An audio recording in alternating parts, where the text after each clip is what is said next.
Leora smiled for the camera, but her scarf hid a bruise on her neck. Everyone in Oshobeni thought her family was perfect. People loved her husband Cassian. He was rich, polite, and helpful in public. But at home, he was cruel. He shouted, hit, and scared Leora almost every day. No one knew the truth because he acted so kind outside. Leora never told anyone. She wanted to protect their daughter, Ayanda. She thought staying would keep Ayanda safe. What she didn't know was that Ayanda saw everything. The little girl heard the fights, saw the bruises, and felt the fear. Even though she was only 9 years old, Ayanda understood something was wrong. She didn't speak about it, but she watched. Quietly, she waited. Leora believed she was hiding the pain well, but her daughter was wiser than she knew. Behind the closed doors of their pretty house, there was no peace, only silence, sadness, and secrets. Everyone outside saw a happy family, but inside, it was like walking on broken glass. And even though Leora's heart was full of love, the pain was slowly breaking her. Still, she stayed for Ayanda. But Ayanda had a plan of her own. It was a quiet evening in Oshobeni. The sun had just gone down, and Leora was in the kitchen, finishing dinner. Ayanda sat in her room, reading a storybook. The house looked peaceful, but everything was about to change. Cassian came home from work. He walked in, took off his shoes, and looked around. He didn't see dinner on the table right away. It was just 1 minute late.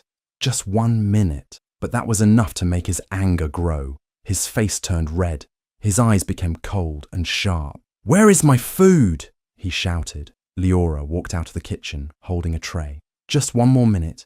It's almost ready," she said softly. But Cassian didn't care. His pride was hurt. His ego was too big. He didn't want food anymore. He wanted power. He wanted control. He stepped forward, grabbed Leora by the arm, and screamed at her. Then, with no mercy, he pulled her and dragged her across the living room floor like she was nothing. Leora cried out in pain. Her hands scraped the floor. Her scarf fell off and her hair became messy. Her eyes filled with tears. She didn't fight back. She just took the pain, like she always did. But this time, something was different. Ayanda had heard the shouting. She quietly stepped out of her room and stood at the top of the stairs. Her small hands were shaking. Her heart was beating fast. She wanted to run down and help her mother, but she was too scared. So she did something else. She pulled out her small pink tablet and started recording. She didn't blink. She didn't cry. Her eyes stayed focused, steady, and strong. She knew no one would believe her without proof. Everyone loved her father. Everyone thought he was a good man, but she had seen too much. And now she had proof. Cassian didn't see her. He didn't know he was being recorded. He just kept yelling and pushing Leora. Then, as fast as it started, it stopped. Cassian walked away and slammed the bedroom door. Leora lay on the floor, breathing heavily, her body aching. She slowly sat up, wiped her tears, and fixed her scarf. She didn't even know Ayanda had seen it all. Ayanda quietly walked back to her room, tablet in hand. She sat on her bed, still shaking, but her eyes stayed sharp. She watched the video again. Her mother's pain filled the screen. It made her chest hurt, but it also made her stronger. She didn't know exactly what to do yet, but she knew one thing. This had to stop.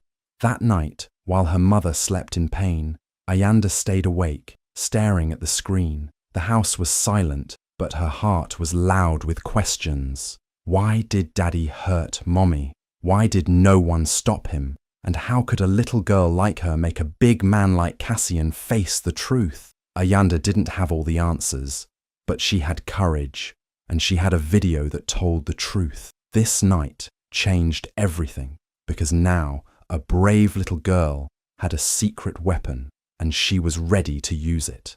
The morning sun rose over Oshobeni, shining through the curtains of the small home. Leora opened her eyes slowly. Her face was sore. She touched her cheek and winced. It was swollen. The pain reminded her of last night. Cassian's anger, his hands pulling her across the floor. The shame, the fear. But she wasn't surprised when Cassian came into the room smiling like nothing happened. He held a small bunch of flowers in his hand. "My love," he said sweetly. "I'm so sorry. I lost control. It won't happen again." Leora looked at him. His voice was soft, his eyes kind, like the man she once fell in love with. but she had heard these words before, many times. Still, she nodded slowly. She smiled a little, just enough to keep the peace. She didn't want another fight. Cassian kissed her forehead and left the room, humming. But Ayanda had seen everything. She hadn't forgotten. She hadn't forgiven. At breakfast, Ayanda sat quietly. She didn't look at her father. She didn't speak much. Cassian smiled at her and ruffled her hair. "You're so quiet today, princess," he said. Ayanda just nodded. She looked down at her food. Her silence was louder than any words. Her small hands were steady, her mind strong. That night, Leora lay in bed early. Her body needed rest.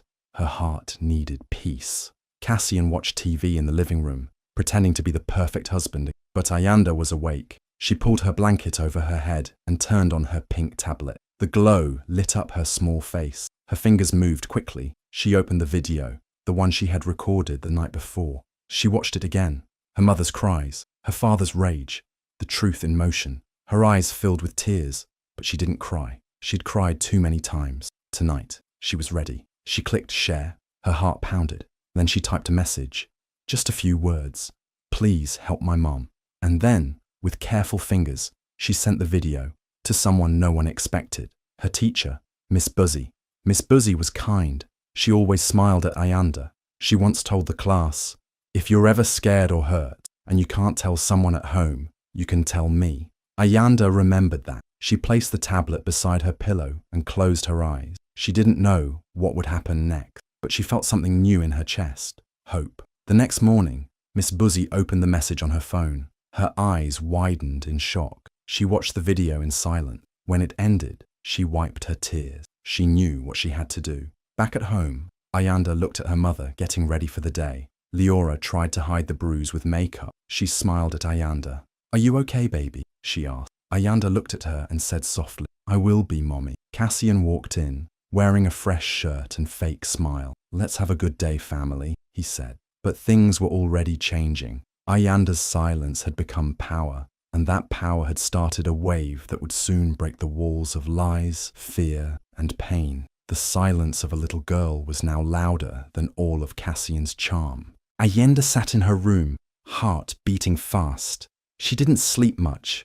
The house was quiet, too quiet. Her mother was still hiding her pain behind makeup. Her father was pretending to be a loving man again. But Ayanda knew the truth. She wanted to tell her mother. She wanted to show her the video. But deep inside, she knew what would happen. Her mum would cry and then delete the video. So Ayanda made a different choice. She scrolled through her contacts. One name stood out. Uncle Mosie. He was her mother's brother. They used to talk about him before he left. There was a fight many years ago. He and Leora stopped speaking. No one mentioned him anymore. But Ayanda remembered.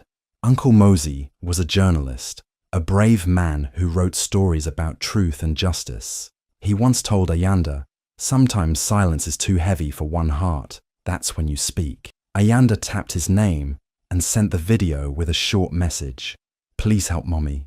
Don't tell her yet." Then she waited. Somewhere across the ocean, Mosie's phone buzzed in the middle of the night. He read the message once, then again. His eyes widened when he saw the video. His baby sister, hurt, and her little girl crying silently through the screen. He didn't wait. He packed a small bag and booked the next flight to Oshobini. The sun had just begun to rise when Ayanda stood by the window and saw a car pull up quietly outside their gate. A man stepped out wearing a dark coat and sunglasses. Uncle Mosie. Ayanda rushed outside, tears already forming in her eyes. Mosie dropped his bag and knelt, opening his arms. "Ayanda," he whispered, hugging her tightly. "You're so brave." Inside the house, Leora didn't know what was happening. She came out, surprised to see her brother after so many years. "Mosie?" she said, shocked. "I'm here," he said. "Because your daughter is a warrior." Leora looked confused. "What are you talking about?" Ayanda stayed quiet. She held Mosie's hand tightly. That evening, Cassian came home, whistling. He didn't notice the car outside. He didn't know the house was no longer filled with fear. He walked in and smiled, but eyes were watching him now.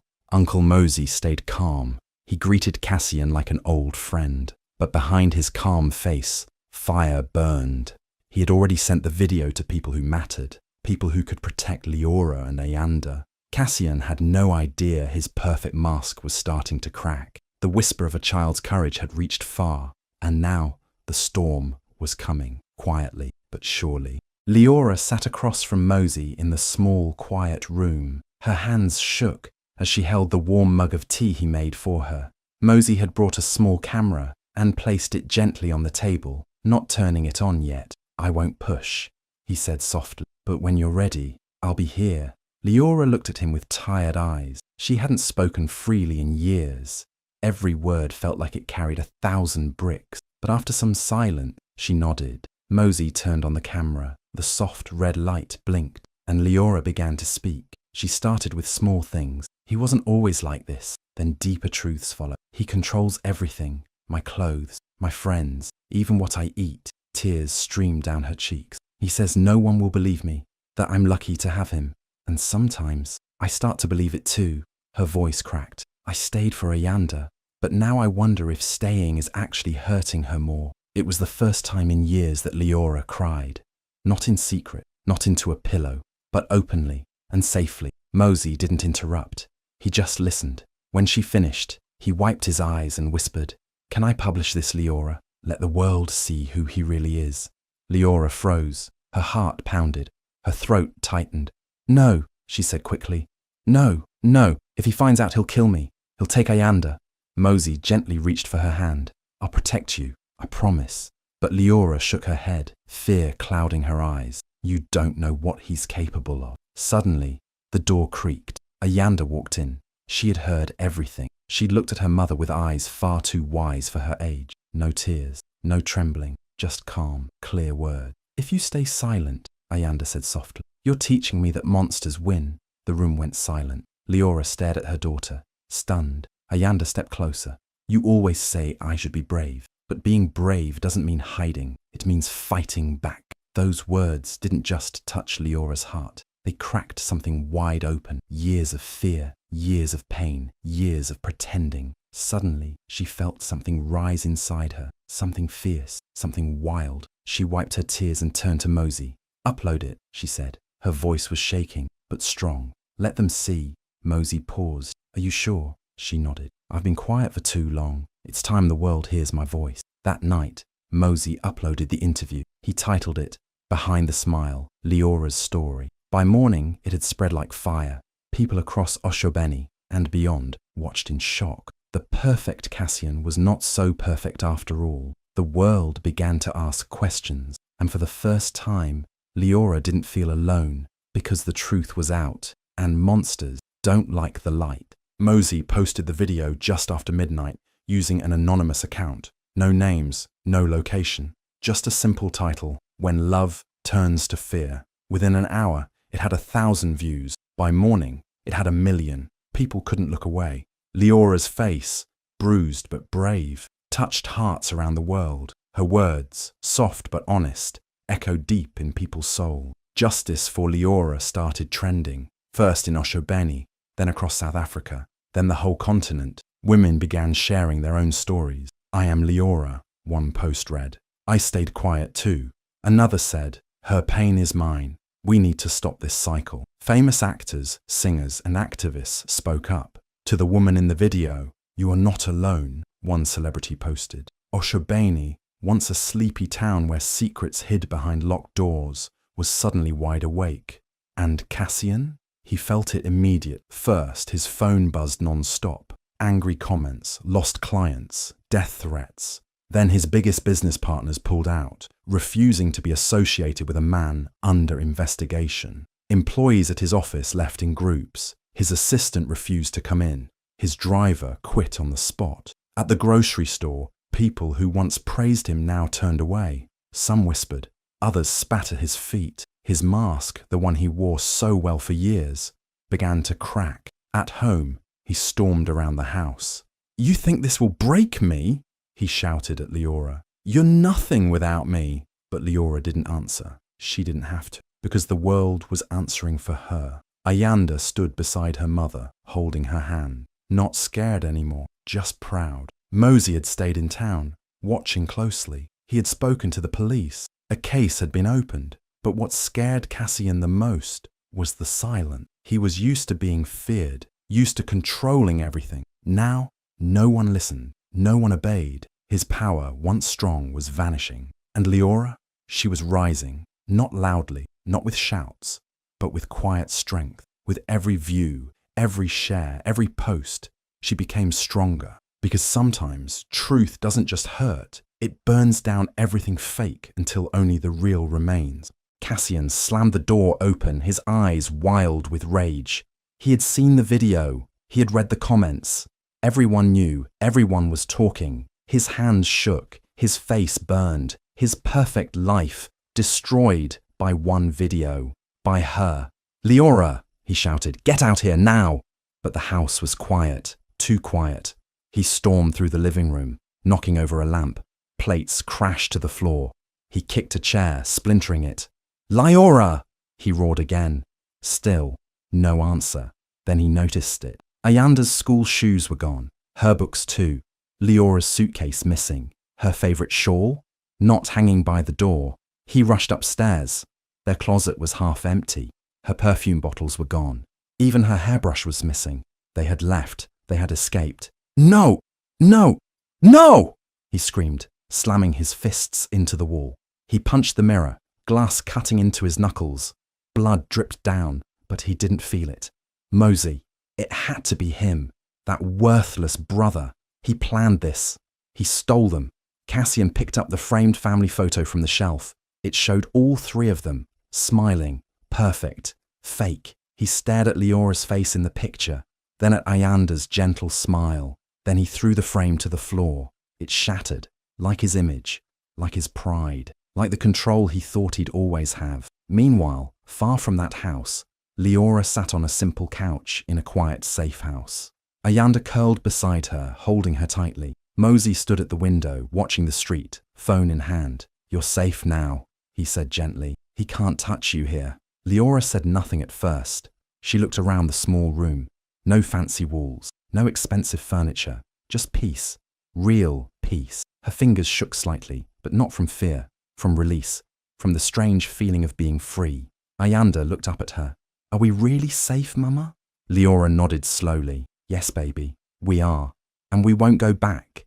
Ayanda smiled and rested her head on her mother's shoulder. Cassian's world was falling, but theirs, it was just beginning. Back in the broken house, Cassian sat on the floor, breathing heavily, surrounded by the mess he had made. For the first time, he was alone, truly alone. No wife to clean up his destruction, no daughter to fear him, no one to lie for him, no mask to wear, just a man with blood on his hand, and no one left to control. And far away, under the soft light of a safe home, Leora whispered, "We're not going back, not ever again." Ayanda squeezed her hand and whispered back, "Because monsters don't win." And this time, she was right. Cassian sat in the courtroom, dressed in a sharp suit, calm and confident. He still believed he would win. He thought his money, his smooth words, and his fake charm would be enough. He had fooled people before. Why not now? He smirked as the lawyer spoke about his good character and strong business reputation. But then the door opened, and everything changed. Ayanda walked in, holding Mosie's hand. Her little legs moved slowly, but her eyes were steady. Cassian's smile faded. Ayanda walked to the witness stand, climbed the step stool, and sat down. The courtroom went silent. Everyone turned to the brave little girl. The lawyer asked gently, "Do you know why you're here, Ayanda?" She nodded. To tell the truth, her voice was small, but it carried across the room like thunder. The lawyer nodded. "What do you want to say?" Ayanda looked at her dad, then at her mum, then back at the judge. With tears in her eyes, she said, "He hurt my mummy." Gasps echoed in the room. Ayanda continued, "He shouted and broke things. He made her cry. I was scared every night. I don't want other girls to feel that way. I want them to sleep happy, not afraid." Silence. Then a sniffle. Even the judge wiped his eyes behind his glasses. Cassian sat frozen, his face pale. He opened his mouth but said nothing. Ayanda's voice had done what no one else could, show the world the truth. Leora cried quietly in the back row, holding her scarf to her mouth. Mosie placed a hand on her shoulder. The lawyer thanked Ayanda and helped her down. As she passed Cassian, she didn't even look at him. She walked straight to her mother. The judge looked at Cassian and spoke, voice steady but full of fire. "Mr. Cassian, for years you wore a mask, but today the truth tore it off." He paused. "That child's courage is more powerful than all your lies." The verdict came fast. Cassian was found guilty of abuse, threats, and emotional harm. He was sentenced to prison. No more fancy suits, no more fake smiles, just cold bars and locked doors. As he was led away, the crowd stood in silence. Ayanda watched him go, holding Leora's hand. "Is it over, Mama?" she whispered. Leora smiled through her tears. "The worst part is, the rest is our new beginning." Outside the courtroom, reporters waited. Cameras flashed. Microphones surrounded them, but Leora didn't hide anymore. She stood tall, and Ayanda, her tiny hero, stood right beside her. That day, the world saw that even a small voice can shake the ground. And in Oshobeni, people whispered, it was not the law alone that broke Cassian, it was the courage of a child. Cassian's hands were cuffed tightly behind his back. The courtroom was silent as the judge spoke the final words. 27 years in prison, no parole. The words struck like lightning.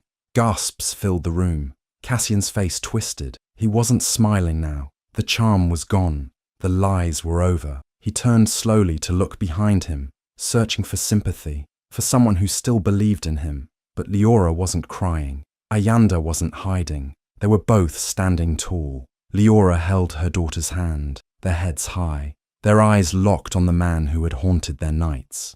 There was no fear in their faces, only strength, only freedom. Cassian's lips parted, as if to say something, but no words came. He was swallowed by silence as the officers led him away. Click. A camera flash caught the moment just as the courtroom doors closed behind him. Outside, the sun was shining. Leora and Ayanda stepped into the light, still holding hands.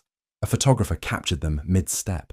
Ayanda's small hand wrapped tightly around her mother's, her face fierce and hopeful. Leora looked tired, but powerful, like a woman reborn. That single photo exploded across the internet. Within hours, it was everywhere, on timelines, on headlines, on posters, on murals. "Courage is her name," one post read, with the image of Ayanda's hand holding Leora. "She didn't just save her mother, she saved many," another said. Celebrities across Africa reposted it. Activists used it in their campaigns. Schools in 3 different countries held assemblies to talk about what bravery looks like, and they showed that picture. News outlets from Nairobi to Cape Town ran the story. 9-year-old girl helps expose abusive father. Sparks movement. Leora received thousands of messages. Some were from women in pain. Some were from survivors. Some simply said, "Thank you for not staying silent." But Leora knew the true hero wasn't her. It was Ayanda. Ayanda, who'd seen too much but refused to stay quiet. Ayanda, who recorded the truth and sent it to the one person who could help. Ayanda, who walked into that courtroom and told the world what happened, not with fear, but with fire. In Oshobeni, the town that once praised Cassian, things changed. People no longer whispered behind Leora's back. They nodded with respect. They crossed the street to greet her. "Your daughter is a star. You're so strong. We believe you." Even the bakery at the corner renamed their best-selling cake. Ayanda's courage. Cassian's company shut down. His name was removed from buildings. His old friends stopped calling, but none of that mattered anymore. Leora and Ayanda had moved into a new apartment. It wasn't as big, but it was warm and safe. One night, as they sat on the floor eating popcorn and watching cartoons, Leora looked at her daughter and whispered, "Do you know how proud I am of you?" Ayanda smiled. "We're free now, Mama." Leora nodded, tears in her eyes. "Yes, baby, and we'll stay free." That night, as Ayanda slept peacefully for the first time in years, the stars above Oshobeni shone a little brighter, because somewhere, behind one of those stars, lived the truth. And now, the world knew it, forever. The sun rose gently over Oshobeni, casting golden light on a brand new building, with soft yellow walls and wide open doors. A sign above the entrance read, "Ayanda's Light." Leora stood in front of it, holding a ribbon in one hand and her daughter's hand in the other. Her heart was full, not just with pride, but with peace. Months had passed since the courtroom storm, since the world saw their truth, and now that pain had become purpose. Ayanda's light, was more than a center.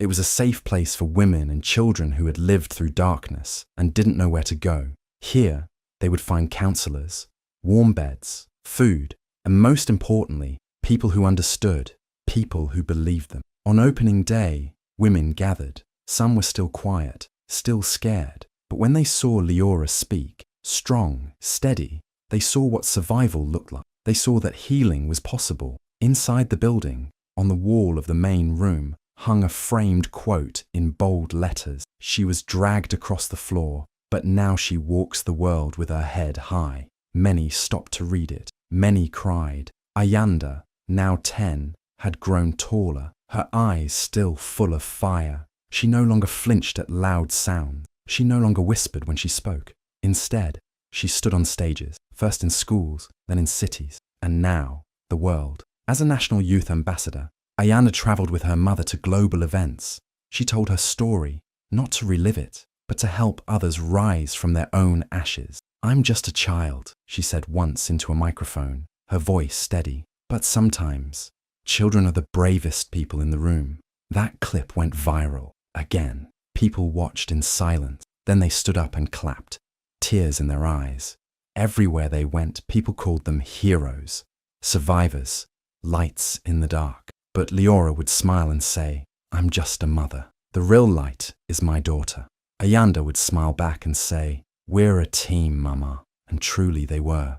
Together they sat with hurting women, held crying children, lit candles for those who didn't survive. Each night, before locking up the center, they would walk through the halls, making sure every room felt safe, every pillow was soft, every light was on, because they knew how scary the dark could be. But now, they were the light. From fear to firelight, from pain to power, their journey became a story that traveled across oceans. And in the heart of Oshobeni, a small girl who once hid behind stairs now stood beside leaders, reminding the world, one child can change everything. One voice can start a movement, and from the darkest places, light can rise.